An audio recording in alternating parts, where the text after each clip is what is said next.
He was 42 years old in the spring of 2019, standing barefoot in an empty apartment in Mesa, Arizona, with one fork, two trash bags of clothes, and a coffee maker that still smelled like the mornings he used to believe he had time.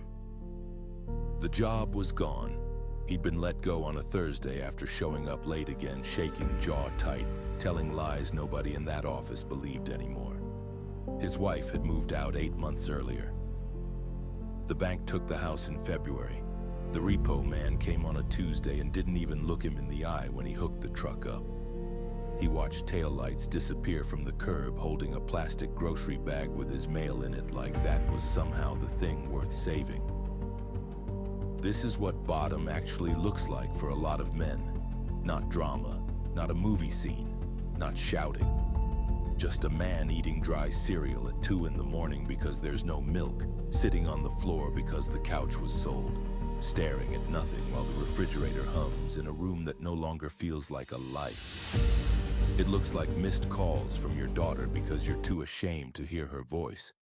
It looks like telling people you're figuring some things out when really you're trying to get through the next 6 hours without using again. It looks like your name carrying a smell now. Disappointment, excuses, borrowed money, promises nobody wants to hear. And if you're the man hearing this, you know exactly how quiet that kind of ruin is. What hurts isn't only what you lost, it's what losing exposed.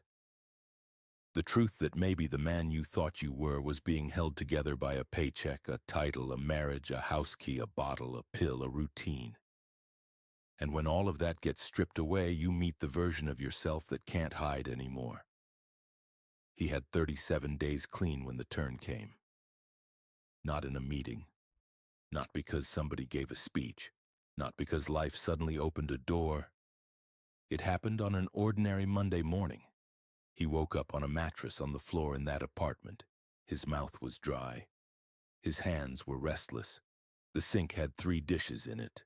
There was a stain on the wall by the light switch. And for a few minutes he sat there with that old thought. I ruined it. All of it. Then he did something small. So small nobody would call it heroic. He made the bed. Not because it fixed anything.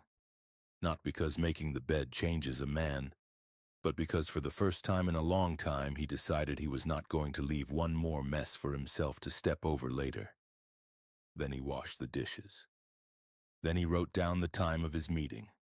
Then he called a roofer about day labor. He didn't call because he felt ready. He called because rent was due in 12 days and pride had already done enough damage. That is how the turn happens for grown men. Quietly. No applause, no audience. Just a private refusal to keep making your own life harder. And the real rebuilding started when he stopped asking, how do I get my old life back? That question kept him chained to a man who was gone. The better question was, who is this going to make me now?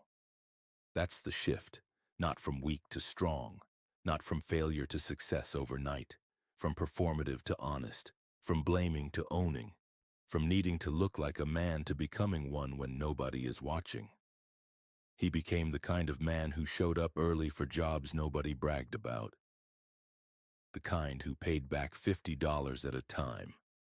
The kind who answered hard questions without building a story around himself. The kind who sat alone on Friday nights because he knew where shortcuts led. The kind who kept his word in small places first. If you're in that apartment right now,